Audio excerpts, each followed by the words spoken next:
Gracias. Así que bueno, la idea, Catherine, es poder que libremente en unos 15, 20 minutos exponga su visión respecto de lo que es el Ministerio Público o lo que sería el Ministerio Público en este proyecto. Luego vamos a dar la palabra a Gabriel Osorio, que se va a integrar en unos 15 minutos más. La idea es que los colegas vayan haciendo, o el público vaya haciendo preguntas por el chat, ¿ya? Y después las vamos compartiendo con nuestros invitados. Y luego hacemos un cierre de unos 10, 15 minutos para lo que ustedes consideren necesario, pertinente, enfatizar respecto de este proyecto. Así que le cedo la palabra a Catherine Martorell, agradeciéndole nuevamente su presencia acá, su disposición y su tiempo. Así que sus 15, 20 minutos, Catherine, adelante. Muchas gracias. Bien, trataré de utilizarlo lo mejor posible y de aburrir también lo menos posible.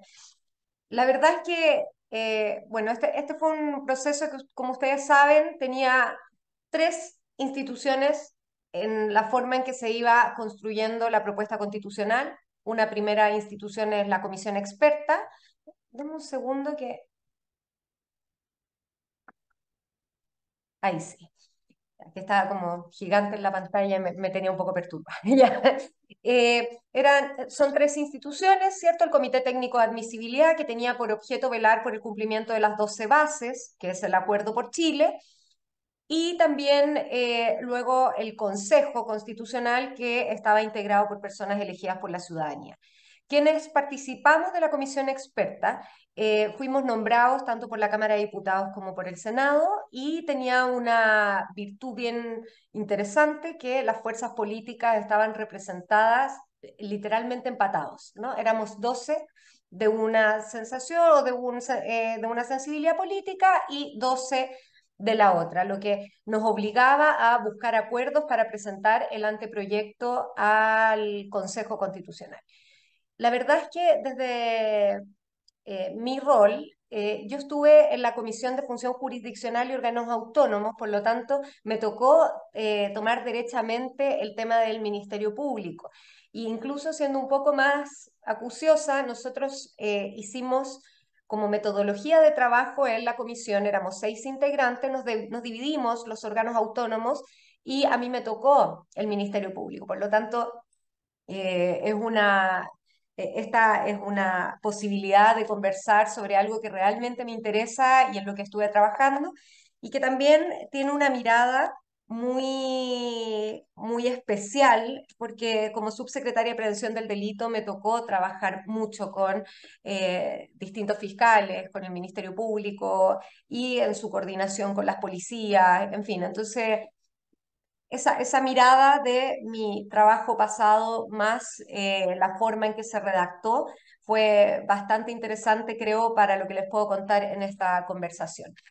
Em, Creo que es súper importante decir que quedó bastante más largo de lo que está en la Constitución vigente el capítulo del Ministerio Público, y eso está relacionado con las leyes orgánicas constitucionales que dejan de existir. Por lo tanto, hay muchas cosas que era importante poder relevarlas a nivel constitucional para efectos de que tuviéramos certezas, ¿no? Y que son fundamentales, sobre todo desde la perspectiva del funcionamiento, de las normas que son esenciales y también del organigrama, es decir, de cómo debe funcionar el Ministerio Público.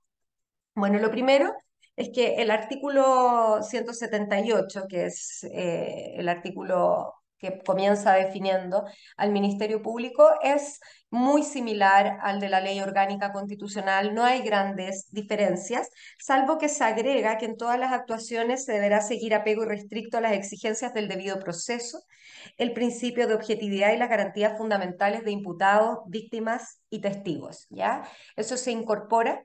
El principio de objetividad también está establecido en la ley orgánica, no en el primer artículo, un articulado más abajo, pero se releva a nivel constitucional. También se establece que debe ejercer la acción penal pública y que siempre debe actuar resguardando la objetividad y la independencia. En la ley orgánica se habla de independencia y autonomía, la objetividad se presenta más abajo, ¿cierto? Pero dentro de la comisión experta se había aprobado el concepto neutralidad. Y una de las cosas que nos hizo ver la Asociación de Fiscales en su minuto y también el fiscal nacional es que no existe neutralidad, ya que la investigación precisamente busca generar convicción por parte del fiscal y por lo tanto debe ser objetiva pero no neutral. Así que se eliminó la neutralidad y se volvió a la objetividad. También creo que es importante contarles, antes de seguir entrando en detalle, que el Ministerio Público, yo diría que es uno de los únicos órganos autónomos que logró unanimidad, tanto en la comisión experta como también en el Consejo. Y lo del Consejo es principalmente relevante porque si uno mira las votaciones, la unanimidad que se había dado en la comisión experta fue bastante lejana, digamos, en el Consejo Constitucional y en este caso en particular sí hubo acuerdo de la mayoría, digamos, de los integrantes de la comisión y después del Consejo. Bueno, volviendo al Ministerio Público, o sea, sí, estaba la idea de poder ejercer siempre la acción penal pública sin perjuicio de los otros organismos que la ejercen hoy día, como por ejemplo la Fiscalía Nacional Económica. Y la verdad es que si bien quedó bastante abierto, no quisimos influir o dejar o descartar a los otros órganos como de la Administración del Estado que ejercen la acción penal pública porque entendimos que y lo que nos planteó la Fiscalía Nacional Económica en su minuto fue que tenían elementos importantísimos en la investigación, como por ejemplo la delación compensada, que de alguna manera permitía poder tener una investigación, sobre todo en los casos, en los delitos económicos, permitía tener una investigación más fructífera y que por lo tanto era importante que se mantuviera este ejercicio de la acción penal pública en estas otras instituciones, ¿ya? Eh, Se mantiene, por supuesto, la facultad de impartir órdenes directas a las fuerzas de orden y seguridad, las que deben ser obedecidas sin más trámites, sin cuestionamiento. Ese relato se mantiene tal cual como está hoy día en la Constitución vigente. Eh, y también la dirección de la investigación, la configuración de los delitos, todo eso se mantiene tal cual como está hoy día en la Constitución vigente y en la ley orgánica. ¿Dónde vienen los primeros cambios? Primero, cuando hablamos del fiscal nacional, al fiscal nacional se le agrega un rol jerárquico que nosotros creemos que es muy relevante y también lo pienso yo desde la experiencia, porque ocurría mucho que la coordinación entre el fiscal regional y el fiscal nacional muchas veces no era suficiente. ¿Ya? Entonces, el rol jerárquico del fiscal nacional tiene que ser relevado. Y si bien está en la primera definición, como también está en la ley orgánica, nosotros establecimos nuevamente que existe en el fondo y que se organiza a través del fiscal nacional que dirige el trabajo a través de la Fiscalía Supraterritorial, ya voy a entrar ahí, y las fiscalías regionales y la fiscalía local. También se establece, bueno, la creación de dos consejos, un consejo interinstitucional que es muy parecido al consejo que existe hoy día, con la diferencia que se agrega al consejo del Ministerio Público, se agrega el fiscal supraterritorial, es decir, son los regionales más el nacional y el supraterritorial, y se crea un nuevo consejo, que es un consejo asesor no vinculante, cuyo objetivo va a estar establecido y determinado en la ley, pero es principalmente de coordinación, ¿ya? Eh, ¿Qué es lo que me ocurrió a mí desde la experiencia? Sí, y voy a hablar más bien de la región metropolitana, así que le pido perdón a los fiscales de regiones, pero en la región metropolitana era muy patente las diferencias de coordinación con las policías que existían en cada fiscalía. Entonces teníamos, por ejemplo, la Fiscalía Centro Norte, donde se administraba la relación una vez que ocurría un delito con Carabineros o la PDI, mayoritariamente Carabineros, el 95% de los casos llega Carabineros primero al sitio del suceso, y se coordinaba a través de una bitácora. Por lo tanto, la bitácora establecía cuál era la forma en que debía ejercer o cuáles eran las primeras diligencias que debía realizar el Carabinero. Luego, si uno se iba a la Fiscalía Oriente, se encontraba con el call center de la flagrancia, donde se llamaba un teléfono, el carabinero tenía que esperar y se le daban las primeras instrucciones. Entonces, todo eso genera una descoordinación que es importante porque lo que ocurre en las fiscalías regionales, que tienen un funcionamiento muy propio, no ocurre en Carabineros. Carabineros es una institución bastante heterogénea a nivel nacional y por lo tanto sí, y que además va rotando permanentemente. Si ustedes lo saben de memoria, no tengo que decírselo, pero ustedes saben que los carabineros duran un año en una comisaría, un año y medio. Entonces, finalmente hay un espacio de mejora y de coordinación y también de entrega de información que es fundamental. ¿Y quienes integran este consejo, insisto, asesor no vinculante? Primero es presidido, por supuesto, por el fiscal nacional. La integra el ministro de Seguridad Pública o del Interior hoy día. Hay un proyecto de ley para establecer el Ministerio de Seguridad Pública, por lo tanto, algo que podría ocurrir. El ministro a cargo de las relaciones con el Poder Judicial, es decir, el ministro de Justicia. El ministro encargado de promover las políticas públicas relacionadas con la mujer, el Ministerio de la Mujer, el ministro de la Mujer, la ministra de la Mujer.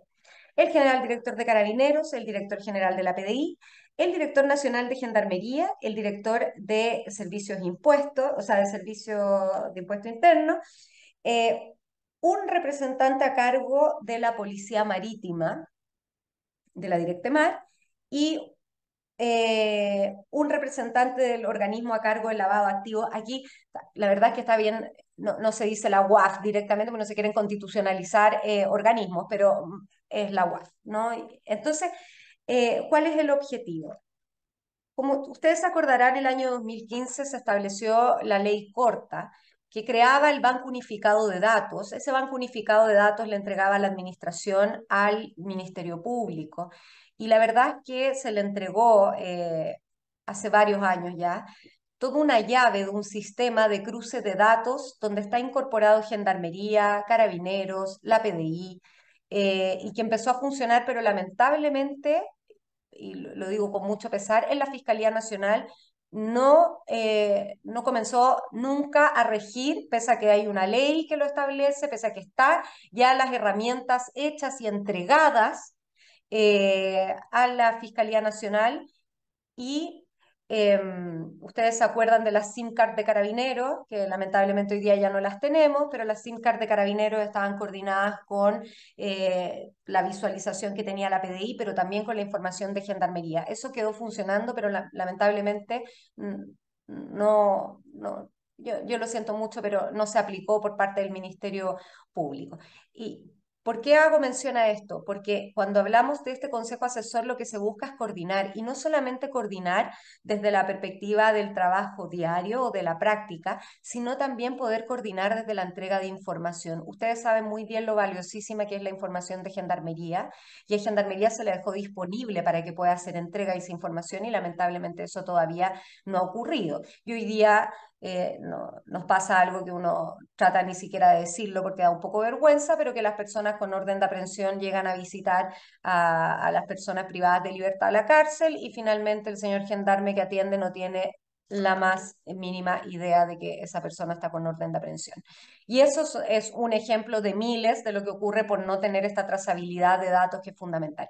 Ese es el objetivo del Consejo. No es más que eso, es un consejo además que puede ser citado por el, o debe ser citado por el fiscal nacional que lo preside, y que también tanto la tabla como los temas a tratar, lo que, eso va a quedar obviamente establecido en la ley, pero el objetivo es que sea el propio fiscal nacional el que lo decida y lo dirija. ¿Ya? Entonces es una institución, y perdón que me haya demorado mucho en esto, pero creo que había mucho mito respecto a este tema. El objetivo es finalmente establecer mecanismos de coordinación eficientes con compromisos reales de las instituciones públicas que son esenciales en la persecución del delito y en la entrega de información. Bueno, respecto al fiscal nacional, hay un pequeño cambio respecto al nombramiento.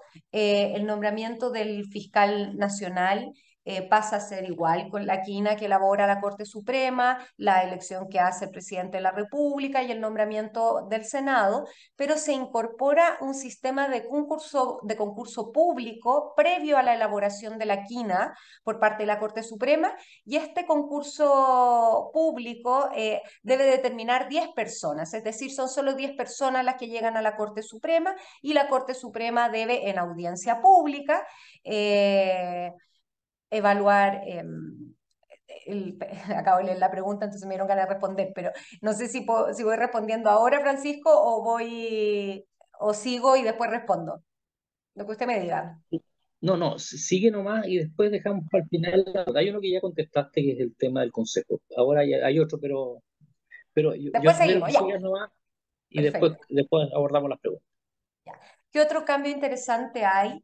Se establece 15 años de ejercicio de la profesión, que es un requisito mayor que me parece que es relevante. Em, y la verdad es que, bueno, es este sistema de concurso público el que finalmente va señalando, y si hay una persona renunciada, por ejemplo, que puede ocurrir, ustedes saben, el fiasco que fue el nombramiento del último fiscal nacional, varios de los postulantes dijeron, saben que yo no me quiero someter a esto, que me parece bastante legítimo. Entonces, también es el mismo sistema de concurso público el que vuelve a completar las 10 personas para que la Corte Suprema vuelva a elaborar la quina.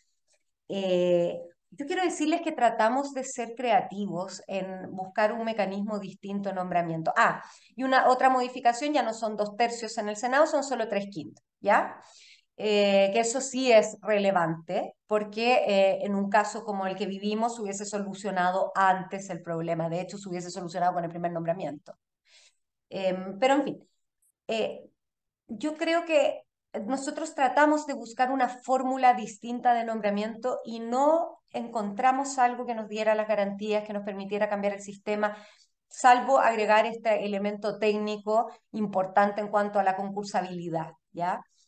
Sí pudimos hacerlo en el Tribunal Constitucional, donde se cambió completamente el sistema, pasamos de un sistema distributivo a uno sucesivo, donde participa la Corte Suprema, participa el presidente de la República y el Senado, se va haciendo año a año, es decir, ahí se hizo un cambio radical en el sistema de nombramiento, pero también por otro lado, el Ministerio Público no ha tenido los cuestionamientos, ni el problema, ni los conflictos, salvo el último nombramiento de fiscal nacional, pero en general no ha tenido los problemas que se han generado de cierta inquietud respecto al funcionamiento del Tribunal Constitucional. Así que se mantiene básicamente igual. Eh, bueno, se crea una unidad de asuntos internos. Yo quiero ser muy honesta, yo quería una fiscalía de asuntos internos, ¿ya? Esa era mi idea.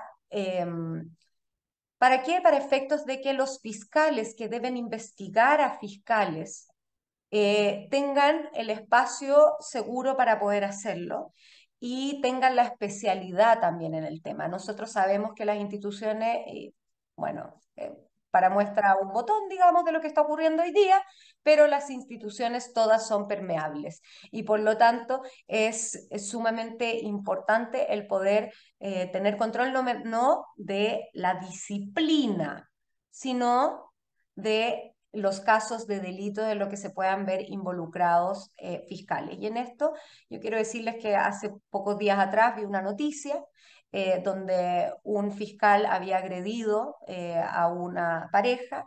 Ese fiscal fue investigado por otro fiscal, por cierto, y frente a una situación bastante grave que está narrada en la noticia, de otra funcionaria, digamos, también del Ministerio Público, que ha percibido por el artículo 26 lo que es bastante errático si uno viera en general cuál es el comportamiento del Ministerio Público frente a estas situaciones. Entonces, es importante que exista una unidad especializada para investigar, para que no se generen sino dudas, porque a lo menos es cuestionable decir hoy se aplica el artículo 26 cuando en realidad estamos frente a una situación de violencia bastante fuerte, digamos, la noticia por lo menos así lo manifestaba. ¿Mm?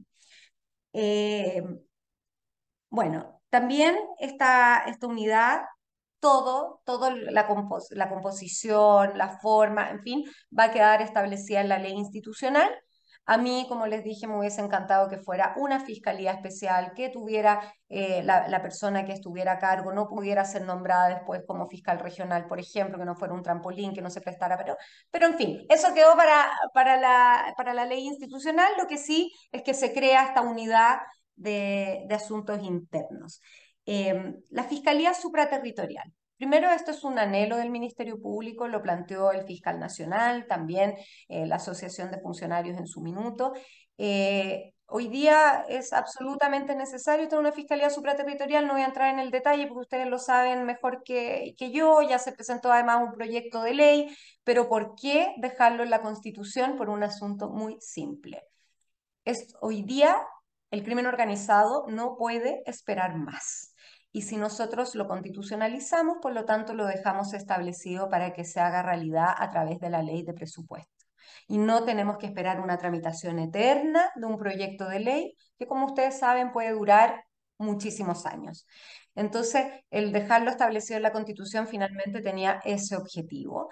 Esta Fiscalía Supraterritorial eh, está básicamente basada en delitos de alta complejidad y también delitos de crimen organizado, pero quien decide cuáles son los delitos que debe investigar es el Consejo del Ministerio Público, es decir, los fiscales regionales junto con el fiscal nacional y el fiscal supraterritorial. También se estableció que el fiscal supraterritorial era de exclusiva confianza. ¿Y por qué? Porque existe un riesgo latente, digamos, de que estemos en presencia de dos fiscales nacionales y es muy complejo. Por lo tanto, se mantiene el requerimiento que se puede realizar ante la Corte Suprema para la remoción que existe hoy día para los fiscales regionales y para el fiscal supraterritorial, sí, pero igual depende también de la exclusiva confianza del fiscal nacional. Bueno, respecto a los fiscales regionales, no hay grandes cambios, aumenta, sí hay algunas cosas interesantes, aumenta los 10 años de título de abogado, también concurso público, no cortes de apelaciones, concurso público. Y se establece algo que también era muy querido por la Asociación de Funcionarios, que es que pudieran seguir trabajando en el Ministerio Público una vez que terminen su cargo. No pueden volver a ser fiscal regional, porque no queremos el concepto, y perdónenme la expresión, pero de sillita musical, pero sí tienen una experiencia muy relevante para el Ministerio Público que no puede ser perdida y por lo tanto ellos pueden seguir sin ningún problema trabajando en el Ministerio Público. Em, yo les diría que eso es básicamente lo más importante. Em,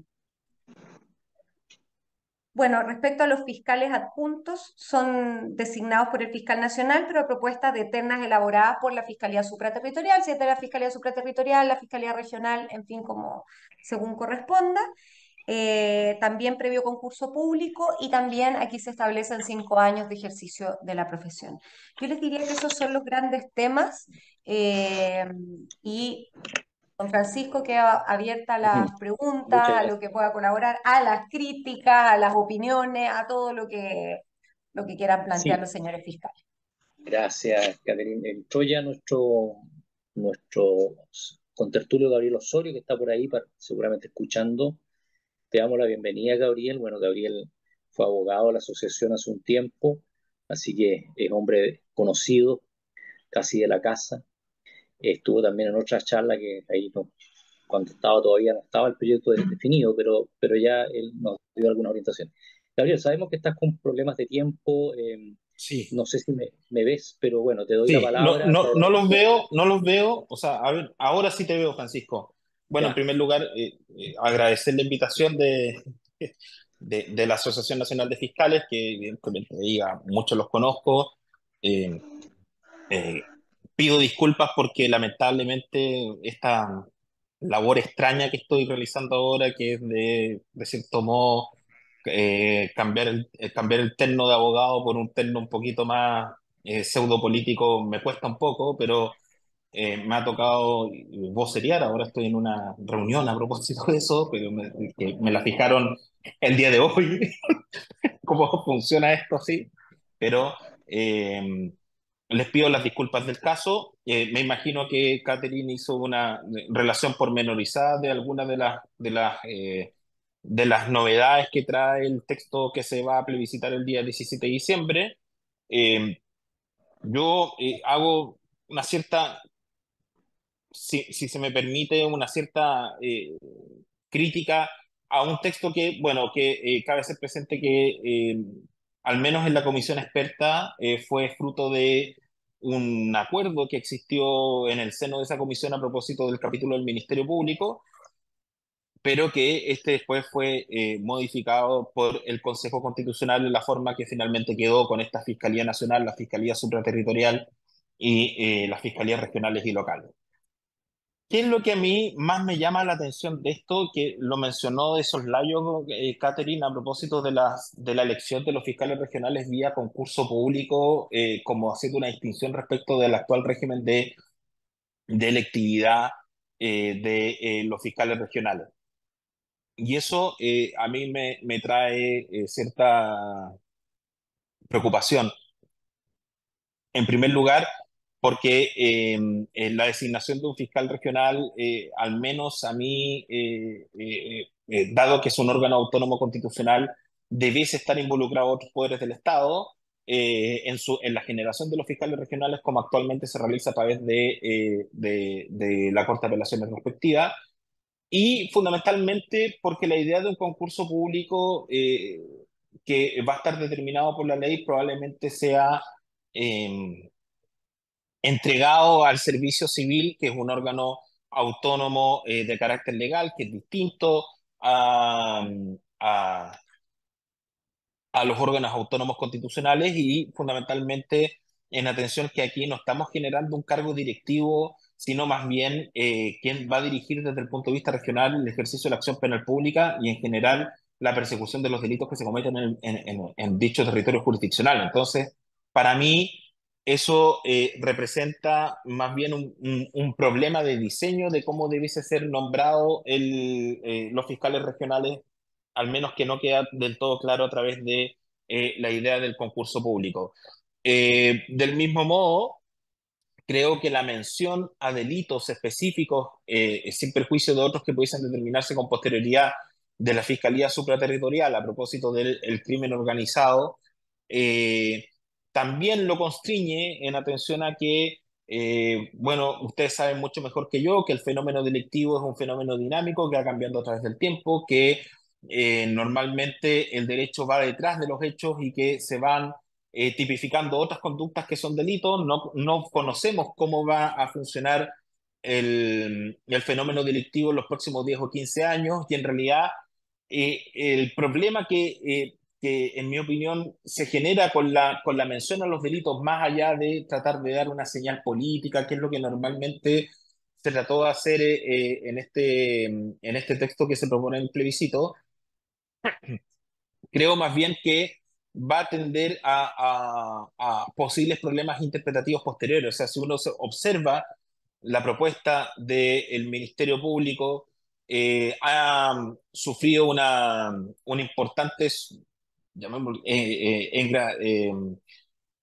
subida de peso, llamémoslo así, en cuanto al número de artículos, como también a la regulación de las fiscalías nacionales, las fiscalías regionales y las fiscalías locales, que normalmente estas debiesen estar incorporadas solamente en la ley y en general debió haberse dado mayor flexibilidad para las autoridades nacionales del Ministerio Público como también a las regionales para poder, a través de esta potestad llamémoslo así, infralegal que tienen las autoridades para dar instrucciones para el ejercicio de la acción penal pública, también pudiese haberse generado en términos más flexibles para la organización interna del Ministerio Público. Entonces también creo que si bien se engrandece el número de instituciones, como también el, eh, como también dije, también los requisitos como su funcionamiento, eso más bien va a tender a la rigidización, cosa que debiese ser combatida en una institución que tiene por objeto tener el dinamismo suficiente para poder perseguir delitos. Y en tercer lugar, quisiera destacar, bueno, yo siempre he sido contrario a toda clase de consejos. Catherine sabe perfectamente que esa lucha al menos la logramos sostener en la Contraloría General de la República, pero no en el Consejo de Coordinación Interinstitucional que es presidido por el Fiscal Nacional, y que más bien a mí me parece que distorsiona el carácter de órgano autónomo constitucional del Ministerio Público, porque este Consejo de Coordinación se encuentra integrado también por otros poderes del Estado, el ministro a cargo de la Seguridad Pública, el ministro a cargo de las relaciones con el Poder Judicial, es decir, el ministro de Justicia, y el ministro encargado de promover las políticas públicas relacionadas con la mujer o este quien designe, y después instituciones que en realidad debiesen estar que son eh, receptoras de las órdenes de los fiscales, como son los que dirige Carabineros de Chile, Policía de Investigaciones, Gendarmería de Chile, que no logro entender, al menos yo, cómo quienes son objeto de las órdenes que deben cumplir por parte, que son emitidas por parte de los fiscales del Ministerio Público, se encuentren también en un consejo de coordinación interinstitucional que, si bien incluso le puede romper un poco el carácter de órgano autónomo constitucional al Ministerio Público, a mí me incomoda un poco este Consejo de Coordinación Institucional. Además, que ese consejo también podría haber sido creado a instancias del propio fiscal nacional, o tal vez haber sido creado por una ley sin la necesidad que estuviese en la Constitución Política de la República. Entonces, el problema que tenemos aquí, en mi opinión, es un problema también posible de tensiones institucionales, y no dejo de destacar también la posible tensión institucional que tendrá el Ministerio Público con esta llamada Agencia Anticorrupción, que se encuentra, me parece, en el artículo 7, por ahí está del texto que se propone plebiscitar, que se señala que esta agencia va a coordinar aquellos órganos encargados a perseguir la corrupción o a proponer mayores estándares en materia de probidad y transparencia, pero cuyas funciones, atribuciones van a estar determinadas por una ley, y que, en mi opinión, va a traer inestabilidad institucional, porque no vamos a saber, en el fondo, quién manda respecto a estos órganos autónomos, porque le dan una labor de coordinación, pero perfectamente la ley podría dar funciones de dirección a esta agencia anticorrupción, y la pregunta va a ser quién va a mandar, si va a tener la capacidad de darle instrucción al Ministerio Público en materia de el combate a la corrupción, o también a la Contraloría General de la República, o al Consejo para la Transparencia. Es decir, se introduce, no en el capítulo del Ministerio Público, pero sí en el capítulo, en el primer capítulo sobre bases de los fundamentos del orden constitucional, un órgano disruptivo que pudiese afectar el ejercicio de las funciones no solamente de la Fiscalía Nacional, sino en general de la labor que realiza el Ministerio Público en el ejercicio de la acción penal pública. Y con eso termino. Muchas gracias.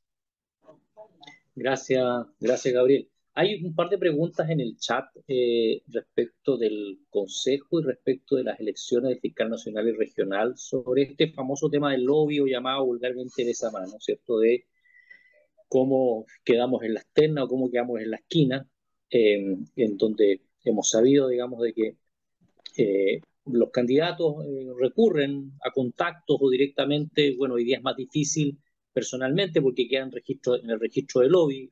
Entiendo que los ministros no están obligados, pero sí los ministros de la Corte Suprema o el Poder Judicial estableció o se autoaplicó, digamos, el mecanismo de lobby para que quedan registradas las visitas o estas visitas a los despachos. Entonces ahí hay una pregunta de José Manuel Macnamara. Si me permite, Francisco, súper simple, se cambia el despacho. No, claro. O sea, en vez de ir a golpear las puertas de la Corte, va a terminar golpeando las puertas de si es que queda a cargo este concurso público del servicio civil, va a terminar golpeando las puertas de ahí. O sea, cambia el receptor del lobby, pero yo veo muy difícil que cambie la forma o las costumbres que se tenían a propósito de la elección de la autoridad del Ministerio Público. Catherine, Francisco, sí. respecto a ese punto, sí, Sí, adelante. en realidad me gustaría hablar un poquito más que respecto a ese punto. Así como Sí, sí. mi querido amigo, porque quiero decir que es un querido amigo, Gabriel Osorio, fuimos compañeros de universidad, nos queremos mucho, eh, se sacó su terno, digamos, y se puso Es efectivo. efectivo que somos amigos, sí, es verdad. Y se puso su, es como una camisa más sport, digamos, para salir a hacer campaña por el en contra, que es muy legítimo, por cierto. Yo sí quiero plantear algunas cosas que me parecen relevantes eh, respecto al tema de las fiscalías regionales y el concurso público. Ahora, si es que claro, Gabriel dice, se traspasa el besamano al servicio civil y si creamos otro organismo se va a trasladar eso. O sea, siempre pueden existir riesgos. La diferencia está, y lo preguntaba José Manuel, la diferencia está en que una cosa es ir a hablar con ministros que tienen un carácter permanente, ¿cierto? Que tienen que ir a un sistema que establece bases, que establece las fórmulas, que establece requisitos, que establece mérito, que establece cuáles son los criterios para llegar a ser fiscal regional. Entonces, es distinto ir a tomarse un café con un ministro que tener que cumplir con un montón de requisitos que están establecidos en una determinada nómina o tipo de concurso. Respecto al tema del crimen organizado de la Fiscalía Supraterritorial, a mí me parece que esa mención que hace Gabriel no es tan eh, profunda, porque si bien se establece delitos como el crimen organizado, se deja claramente a renglón seguido que es el fiscal nacional el que va a determinar la organización y cuáles son los delitos que van a ser investigados. Por lo tanto, no hay rigidez, al contrario, hay amplitud. La única diferencia es que nosotros lo que sí estamos haciendo es crear algo que necesita hoy día el Ministerio Público, que es la Fiscalía Supraterritorial, y no esperar a que esto siga en un proyecto de ley eterno, que por lo demás no tiene urgencia, entonces que no sabemos finalmente si algún día va a ser una realidad o no va a ser una realidad. Respecto al consejo asesor. Yo creo que Gabriel tuvo una confusión respecto al consejo interinstitucional y al consejo asesor. Una cosa es el consejo del Ministerio Público, que ese es el interinstitucional, o sea, que ese es el institucional del Ministerio Público, y el otro es el consejo asesor no vinculante, que además aprobó con mucho gusto cuando le tocó votar en la comisión experta. Ese consejo lo que hace es establecer instituciones que deben coordinarse. Es fundamental que hoy día ustedes puedan contar con la información de los centros de detención de menores o ya se me olvidan los nombres porque le han cambiado tanto los nombres, pero el CENAME, que ustedes cuenten con la información del CENAME, que ustedes cuenten con la información de temas que afectan la violencia intrafamiliar o que tenga el Ministerio de la Mujer, que ustedes cuenten con la información de gendarmería, es fundamental. Entonces aquí no es que exista algo que esté afectando la autonomía del Ministerio Público, sino todo lo contrario. Se crea una instancia donde el fiscal nacional puede decir, necesito esto de ustedes, necesito que nos coordinemos en esto, necesito que nos entreguen esta información, necesito que comprendan nuestro funcionamiento. Y yo creo que eso es vital para la práctica de la labor que están ejerciendo todos los días.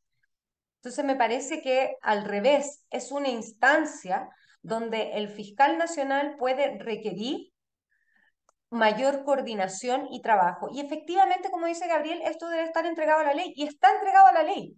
Lo que se hace es establecer quiénes deben integrarlo precisamente y cuál es su función principal, que es la coordinación, precisamente porque como hoy día, ya lo dije al principio, no existen las leyes orgánicas y estamos hablando de leyes institucionales, solamente queríamos relevar esto a nivel constitucional como se hizo también en la mayoría de los capítulos de la Constitución. De hecho, en Poder Judicial, se dejó establecido todos los órganos que van a integrar el Poder Judicial en la función de gobernanza, y cada uno de los integrantes quiénes son. Y leí por ahí que alguien preguntaba por qué quedó fuera académicos y exfiscales regionales. Eso es algo que yo lamento, a mí me hubiese gustado que se mantuviera, lamentablemente sí fue uno de los cambios que hizo el Consejo, pero como se cambió también el sentido hacia la coordinación, en realidad la visión de un exfiscal regional es muy relevante, pero el objetivo de esto es tener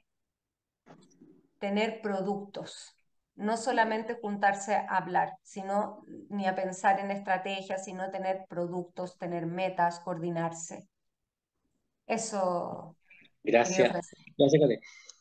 Mira, hay una pregunta de la vicepresidenta por ahí, no sé si está la vicepresidenta, para que la haga directamente ahí en voz alta. Y para adelantar, porque yo sé que Gabriel está en campaña, parece, eh, darles 10 minutos a cada uno, 15 minutos a cada uno, para que puedan exponer no solamente en relación con el proyecto del Ministerio Público, sino que su visión general sobre este proyecto. Más o menos ya sabemos las posiciones de ambos, pero la idea es que ustedes puedan exponerlo con toda libertad, porque obviamente los fiscales también votamos, y seguramente nuestro voto no solamente va a estar definido por lo que venga en el proyecto respecto al Ministerio Público, sino que también respecto del proyecto en general.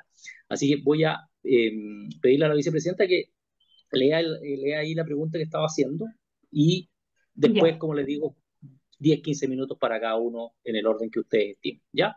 Patricia. gracias Francisco. Sí, mira, tengo la duda si es el de alta complejidad, porque estoy viendo el anteproyecto o el supraterritorial, pero dice relación un poco con la forma como se elige, que es igual a los fiscales regionales, pero dura en su cargo hasta que termine, dice, la confianza del nacional. Entonces, por un lado, se está entregando un mayor poder para dirigir la investigación al fiscal nacional, porque va a tener un fiscal de alta complejidad o supraterritorial de exclusiva confianza dirigiendo este tipo de investigaciones, que va a cesar en el cargo cuando termine la confianza, y también cuando haya cambio de fiscal nacional, obviamente este fiscal no va a seguir porque no va a ser de confianza del siguiente. Entonces se torna más inestable también esta figura y un poco también sujeto al control directo del fiscal nacional versus lo que ocurre actualmente con los fiscales regionales, que tienen más facultades para dirigir las investigaciones versus el nacional, que solo puede dar instrucciones generales. Entonces, es una figura que igual es compleja y tiene varios bemoles, por eso les formulo la pregunta cómo lo ven ustedes. ¿Yo, Gabriel? Sí, dale nomás, Kate, por favor. La verdad es que era muy complejo. Bueno, esto se modificó un poquito después del anteproyecto. De hecho, se estableció que era fiscal supraterritorial, no de alta complejidad, tuvo un par de cambios y se estableció efectivamente que dura 8 años. Ahora, ¿por qué el objetivo es que sea de confianza del fiscal nacional? Yo sé que puede ser complejo desde la perspectiva de que, claro, que puede llegar a los 4 años y después haber cambio fiscal nacional, entonces perder quizás ahí un... Pero el punto está es que si tenemos un fiscal supraterritorial totalmente independiente y que no tiene confianza del fiscal nacional, se pierde completamente el rol jerárquico y puede ocurrir algo que hemos visto que pasa, que es que se convierte el cargo o en un trampolín o se convierte el cargo en eh, alguien que termina siendo un segundo fiscal nacional. Entonces, es importante que exista ese rol jerárquico por parte del fiscal nacional, y el objetivo de que fuera de exclusiva confianza fue precisamente poder asegurar eso, sin perjuicio de que se le aplica todo el estatuto del fiscal regional en lo demás. Sí, gracias, Kate. Quiero meter la cuchara un poquito respecto de eso, porque el proyecto de ley que crea la Fiscalía Superterritorial, que es un proyecto, perdón, es un proyecto de reforma constitucional, para ser estricto, que ya la Comisión de Constitución del Senado la aprobó en general, eh, justamente también está en los mismos términos, es decir, este fiscal va a ser de confianza, de exclusiva confianza, y además el fiscal nacional va a tener la facultad de dar instrucciones particulares en las investigaciones que están a cargo de esta fiscalía. Es decir, una cosa que naturalmente es una gran innovación porque el fiscal nacional hoy día no puede dar instrucciones en las investigaciones, pero en ese caso sí va a poder darlas. Eso tiene una contracara, evidentemente, mayores facultades, pero también él asume la responsabilidad eventualmente de los errores que Ahora, podría sí. cometer. Sí, Francisco, para ser clara, no se le otorgan en la propuesta constitucional la facultad de instrucciones particulares, ¿ah? Solo de decidir cuáles son los temas o cuáles son los tipos de delito que van a ser investigados y cuál es la organización. Pero respecto a instrucciones particulares, no. De hecho, el único rol más relevante es que en caso de existir un conflicto de competencia entre un fiscal regional y el fiscal supraterritorial, es el fiscal nacional el que lo dirime, pero por lo menos a nivel propuesta constitucional no se está entregando la facultad de realizar instrucciones o de ejercer instrucciones dar particulares. instrucciones. Claro, pero en el proyecto de reforma sí viene con esa facultad establecida.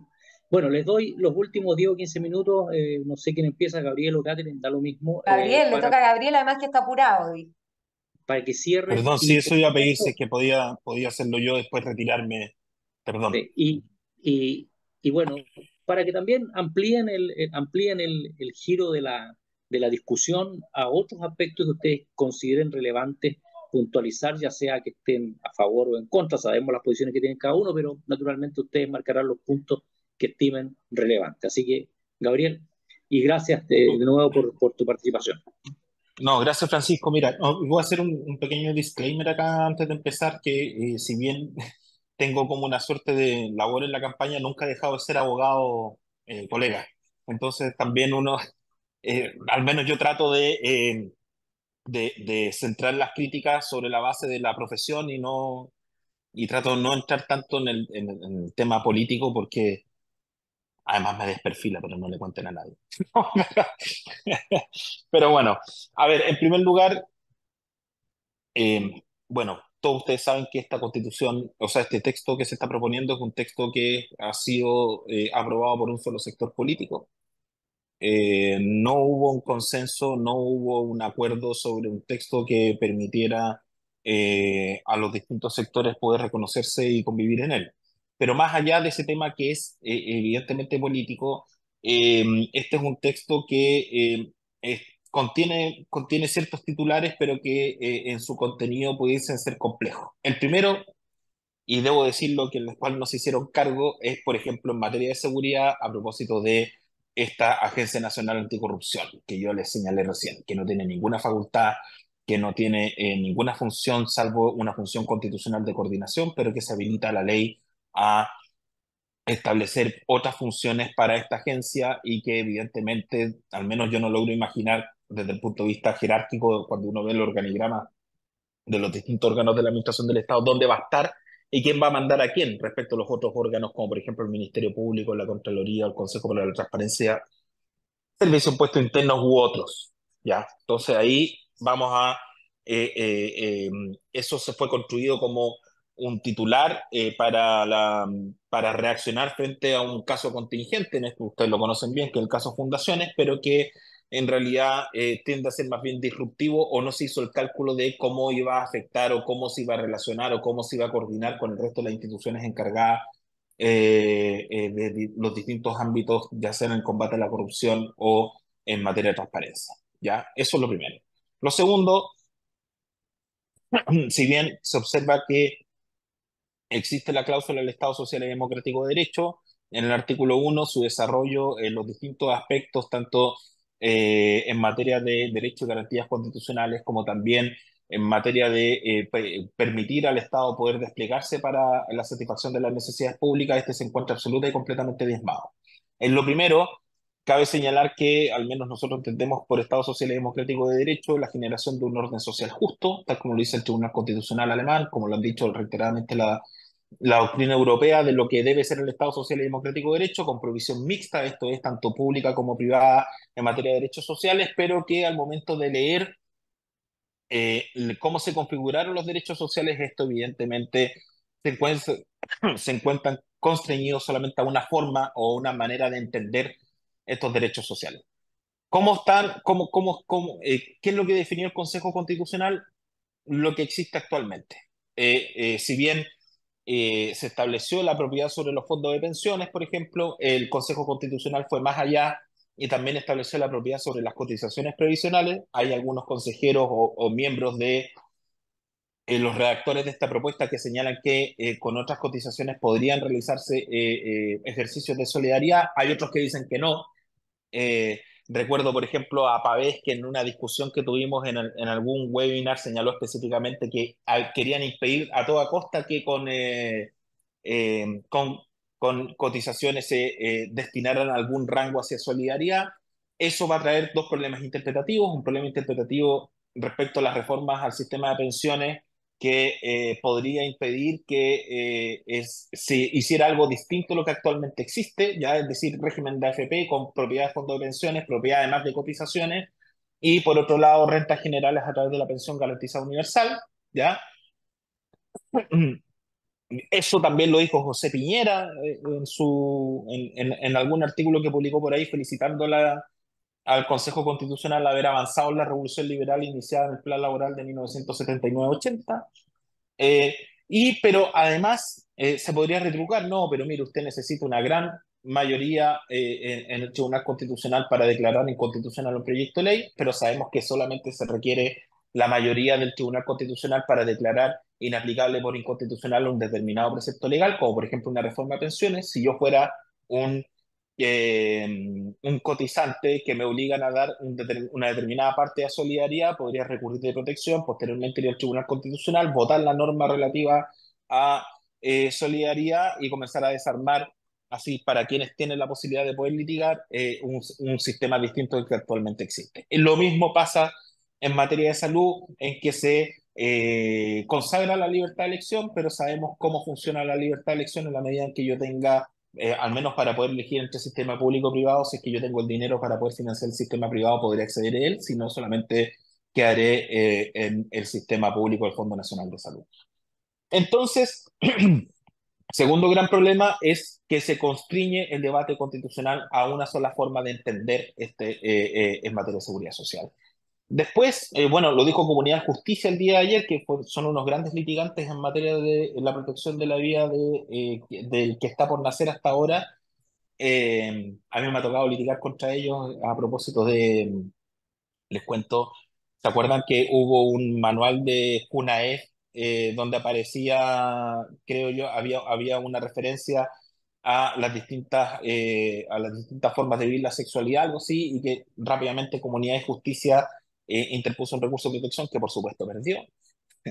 Eh, debo señalar que la combinación de la vida de quien está por nacer, que es la cláusula que quedó en el artículo referente a la vida, junto con aquella refería que es niño todo ser humano menor de 18 años, si bien eso sí es un parafraseo, no es exacto lo que dice la Corte Interamericana, o sea, perdón, el Pacto de Derechos Civiles y Políticos, ha sido utilizado reiteradamente por los sectores conservadores para oponerse a la píldora al día después y después de la interrupción del embarazo en tres causales. Las huellas dactilares están en los escritos presentados por esos sectores, y lo que se hace en el fondo es constitucionalizar estos argumentos de poner en peligro la interrupción del embarazo en tres causales, tal como lo señaló esa organización no gubernamental Comunidad de Justicia, y también algunos miembros del Consejo Constitucional en sus discursos, ¿ya?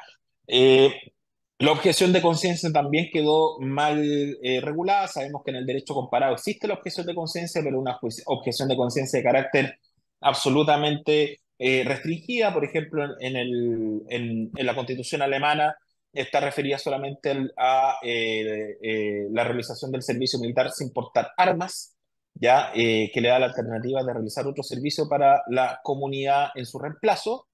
Pero acá se establece un régimen amplio de objeción de conciencia, sin distinción si es personal para las personas naturales o también involucra a las personas jurídicas, pero además con la cláusula de la no poder afectar la esencia de los derechos para su ejercicio, que es la norma clásica que existe actualmente en la Constitución de 1980, no sería posible o sería litigable un proyecto de ley que estableciera una objeción de conciencia posteriormente de carácter absoluta y completamente restringida. Entonces, tenemos un problema técnico que pone en peligro el Estado de Derecho, particularmente que Saben ustedes que a finales de los 90, a principios de los 2000, a propósito, por ejemplo, de cuando el Ministerio de Salud ordenó repartir la píldora el día después, algunas farmacias objetaron conciencia institucional por la defensa del derecho a la vida, y ya sabemos todo. Más bien es un retroceso al respecto. Eh, Entonces, más bien, nos encontramos frente a un texto que tiene buenos titulares, pero que en algunos aspectos produce inestabilidad institucional y en otros aspectos derechamente petrifica el actual orden de cosas en la propia Constitución. Esas fueron las felicitaciones que recibieron de José Piñera en un diario de circulación. Respecto al sistema político, cabe señalar ustedes saben que actualmente el sistema político se encuentra absolutamente bloqueado. Existen en el Parlamento 22 partidos políticos con representación parlamentaria o en formación, lo que hace imposible la adopción de los acuerdos. Y si bien la comisión experta había llegado a grandes acuerdos para poder destrabar este bloqueo que existe entre el Congreso Nacional y la Presidencia de la República en la tramitación de los proyectos de ley, esta caja de herramientas de las normas de impedir el fraccionamiento del sistema político desaparecen o derechamente se le llenan de excepciones de manera tal de que no se puedan cumplir. ¿Ya? De tal manera que la garantía de la cesación de la hiperfragmentación no existe, al menos hasta el año 2030, en este proyecto que se va a someter a plebiscito. Sea porque el umbral del 5% se le llenaron de excepciones, sea porque las normas sobre disciplina parlamentaria han desaparecido. Es cuanto puedo señalar, don Francisco. Me tengo que retirar. Agradezco la invitación y espero que podamos seguir en contacto. Catherine, muchas gracias. Disculpe que no pueda escuchar su intervención. Me imagino que va a ser completa y absolutamente contraria a la mía. Tal vez no con tanta intensidad, espero, porque te conozco también. Así que, bueno, muchas gracias. Que tengan una linda tarde. Chao. Gracias, gracias, Gabriel. Catherine, usted tiene la palabra para cerrar. Cuando vaya cerrando, le voy a pedir a los presentes que prendan sus cámaras para hacer una fotografía y subirla a nuestras redes. Así que, Catherine, usted tiene la palabra para ir cerrando esta jornada y, por supuesto, agradecerle nuevamente su disposición. Sí, me hubiese encantado que hubiésemos tenido un acuerdo total y completo. Esa es la verdad. Em, yo no quiero referirme tan duramente a lo que dijo Gabriel porque no está presente, porque si no lo haría. Pero la verdad es que la constitución que se propuso y que se plebiscitó y se rechazó tenía bastantes errores técnicos desde mi perspectiva. Y la verdad es que el mismo Gabriel votó a favor de ella, digamos. Entonces, yo creo que tenemos que ser realistas con los errores técnicos que puede tener una constitución, entender que esta constitución no es pétrea, a diferencia de lo que se propuso en la convención pasada. Esta es una constitución que para ser reformada requiere solo 3/5. Yo creo que en sistema político, y lo decía Gabriel, el fraccionamiento que existe hoy día de los partidos por el sistema político que tenemos es sumamente complejo y no permite a ningún gobierno avanzar. Hoy día el presidente Boric tiene problemas para avanzar en proyectos de ley y asimismo tuvo problemas el presidente Piñera para poder hacerlo. Desde mi experiencia me costó muchísimo avanzar en una agenda de seguridad que era fundamental. Fundamental porque además ustedes lo saben muy bien, los delitos van evolucionando y van evolucionando rápido y necesitamos las herramientas lo más rápido posible. Entonces, hoy día, de hecho, la agenda de seguridad sigue siendo básicamente la misma de la agenda del gobierno anterior, con la diferencia de que ahora se han logrado apoyar o aprobar algunos proyectos, pero falta mucho. O sea, em, no sé, la reforma institucional que requiere el Ministerio Público, que a mí me parece que es esencial. O sea, hoy día los fiscales tienen una cantidad de causas que son imposibles. Entonces, ese nivel de fragmentación en el Congreso no nos permite avanzar con la rapidez o con la agilidad que requiere la delincuencia, por ejemplo. Em, ¿Qué es lo que se propone? Disminuir a 138 parlamentarios, establecer un umbral del 5%, y ese umbral es clave. La verdad es que la mayoría de las normas del anteproyecto quedaron la disminución, salvo la disminución parlamentaria, la mayoría de las normas del anteproyecto se mantienen. Respecto a la objeción de conciencia, lo único que dice la propuesta constitucional es que la ley la determinará. No hay objeción de conciencia institucional para nada. Yo no podría haber votado a favor de eso. No hay objeción de conciencia ni institucional ni personal, sino que solo se señala que la ley determinará en qué casos y de qué formas opera la objeción de conciencia. También respecto al aborto en tres causales, bueno, bien dijo Gabriel que ganó ese recurso de protección en contra de Comunidad y Justicia.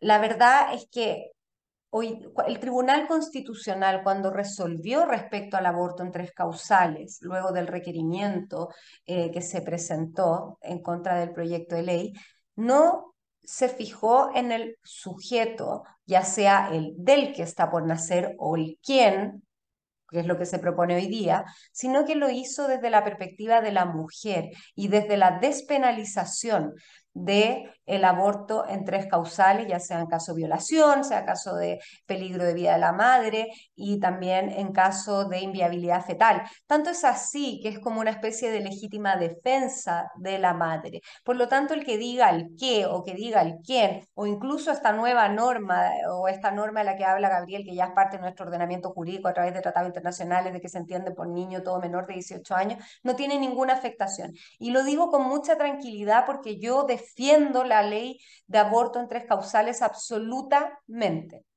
absolutamente.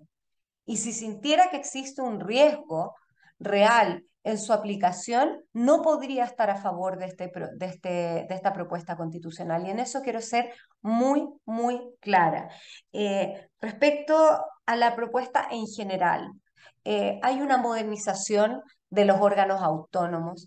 A mí me gustaría pedirles, porque es muy difícil que yo pueda hablarles de toda la propuesta constitucional. Gabriel se focalizó en pensiones, un poco en el Estado Social y Democrático de Derecho, pero a mí me encantaría pedirles que la lean porque existe una modernización en función jurisdiccional muy importante, desde la perspectiva de cómo se separa la función jurisdiccional de la gobernanza judicial, cómo se va estableciendo un nuevo sistema de nombramiento de jueces, que es muy importante para efecto que no sean todos por el presidente de la República y no pase lo que todos conocemos que pasa siempre.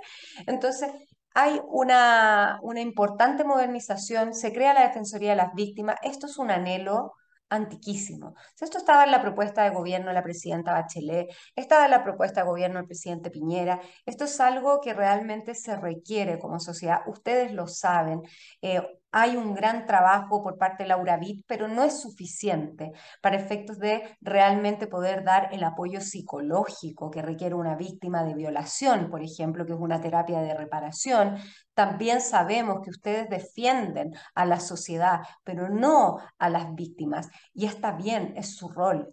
Entonces, no es el abogado de la víctima el fiscal. Y por eso es importante que no solo aquellos que puedan pagarlo tengan abogado querellante, sino también la víctima pueda tenerlo. Y el apoyo social. A mí como subsecretaria me tocó ver situaciones muy difíciles en que les mataron a un hijo en la puerta de la casa y necesitaban apoyo social para poder irse a otro lugar porque no eran capaces de seguir viviendo en esa casa. Esto que les estoy contando, me imagino que ustedes es algo absolutamente y lamentablemente habitual, pero el apoyo social que se le puede entregar a una familia que ha sido víctima de un delito como el homicidio, como la violación, es sumamente relevante. Y por eso es que es importante que se mantenga esta protección de víctimas y testigos que tiene el Ministerio Público, como está en la propuesta constitucional, pero que se cree este organismo que permita real apoyo a víctimas de delitos. Eh, Creo que el terrorismo contrario a los derechos humanos es fundamental. La obligación de legislar en materia de terrorismo también. No les voy a decir a ustedes, ni pretendo hacerlo, lo difícil que es lograr una condena en terrorismo en nuestro país. Eso También se establece una inhabilidad perpetua para quienes hayan cometido esos delitos terroristas. Hay un reconocimiento a la labor de carabineros de la PDI. Gendarmería sube como fuerza de orden y seguridad, algo que es esencial. Tienen el uso legítimo de las armas. Es una institución que tiene el uso legítimo de las armas y que por lo tanto debe regirse por un estatuto similar al de las fuerzas de orden y seguridad, y además debe recibir la capacitación, debe recibir el apoyo, una escuela que esté al nivel de la labor que ellos realizan. Hoy día, ustedes lo saben también, trasladan presos en autos o en camiones que ni siquiera están blindados, o sea, que no tienen, que lo pueden agarrar a balazos en la mitad del camino, porque además sabemos la coordinación que existe de los delincuentes dentro de la cárcel. Entonces, hoy día necesitamos poder tener una gendarmería que realmente esté a la altura. En fin, hay muchas cosas que a mí me gustan de la propuesta. A propósito de la agencia que mencionaba Gabriel, solo debe velar en el fondo por la probidad, debe velar por la rendición de cuentas, en fin, por materias que son relacionadas con la administración del Estado y no con delitos de corrupción. Los delitos de corrupción son distintos, por supuesto que esos son parte de la investigación que tiene que llevar siempre el Ministerio Público y no tiene ninguna relación. Hoy día existe un una instancia dentro del gobierno, particularmente de la SECPRES, que es un comité de auditoría. Ese comité de auditoría, que debiese estar integrado completamente, pero todavía no lo está, establece para los órganos de la administración del Estado, en particular del Ejecutivo, establece distintas directrices, no descentralizados, sino solamente los del Ejecutivo, establece un montón de requisitos, metas, en fin, para ir cumpliendo con medidas de probidad. Lo que se está haciendo finalmente es darle una autonomía, creando esa agencia y que llegue también a los órganos descentralizados para efectos de que exista este cumplimiento de las normas de probidad, porque si está dentro de un ministerio, y lo que ocurrió con caso convenios fue que se flexibilizaron las normas, y no solo se flexibilizaron en la ley de presupuestos, sino también en la forma en que se auditaba y se controlaba a los ministerios. Y por lo tanto se requiere esa autonomía. Y eso es lo que hace esta agencia. Pero yo, más que darles mi opinión, efectivamente, así como Gabriel está abiertamente en contra de este proyecto y así lo dijo, yo estoy a favor. No es una constitución perfecta. Me hubiese encantado que hubiese existido un acuerdo mayor. Ahora, yo quiero decir muy sinceramente que nosotros propusimos normas de solidaridad en materia de pensiones y fue rechazado. Fue rechazado por la comisión experta, fue rechazado por el mismo Gabriel. Nosotros propusimos volver a la redacción del que está por nacer. Son normas que yo voté a favor y fueron rechazadas.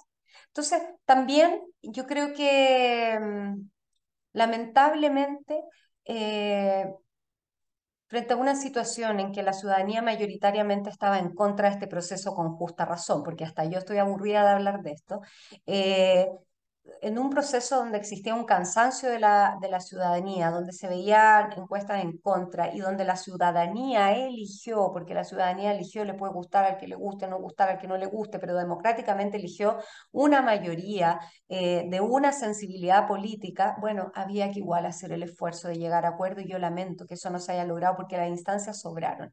Pero sí tengo que ser muy honesta y decir que me duele que no haya ocurrido, y que me haría mucho más feliz que esa instancia hubiese pasado, que esa fuera la constitución que estuviéramos plebiscitando hoy día. Pero esto es un buen proyecto, esto permite cerrar con una etapa que lamentablemente ha sido demasiado larga. Esto no viene el 18 de octubre, esta constitución, esta lucha por reformar, o no reformar, porque ya ha sido reformada casi en un 70%, pero por cambiar la constitución dado su origen, es una lucha de larga data, y creo que tenemos la posibilidad de cerrar un proceso con una constitución que es razonable, que nos permite desarrollar nuestra vida, pero que creo que cada uno de ustedes debe formarse su propia convicción, y para eso simplemente tienen que leerla. No es tan larga como, como la propuesta anterior, así que espero realmente que la puedan leer en algún minuto, estudiar. Sé que tienen mucho trabajo y que esto no es muy interesante, pero sería una buena idea hacerlo.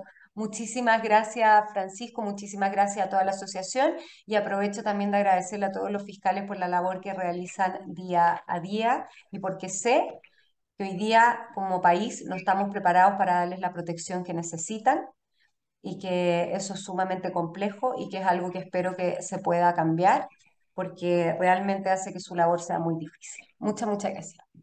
Muchísimas gracias, Catherine. Gracias. Muchísimas gracias a todos y a todas. Les voy a pedir que por favor prendan sus cámaras porque siempre hacemos una foto, digamos, para poder subirla a las redes. Así que para que no estén todas las cámaras apagadas, préndanla 10 segundos y ahí nuestra directora administrativa va a hacer una imagen. Bueno, estamos terminando ya prácticamente, estamos en noviembre, probablemente sea la penúltima charla ya de 5 o 6 de este ciclo del 2000. Otras charlas tan interesantes como esta era necesaria porque estamos un mes del plebiscito. Para agradecerles a todas y a todos y desearles que ya estamos próximo al fin de semana, desearles que pasen un muy buen fin de semana, especialmente los colegas que están de turno, especialmente en regiones, y que todavía no solucionamos ese tema de que no puedan dormir bien. Esperamos que eso se resuelva y también ojalá el proyecto de fortalecimiento que está en curso también creo que es deficitario. Ese va a ser otro tema probablemente para otro tipo de charla. Gracias, que estén muy bien.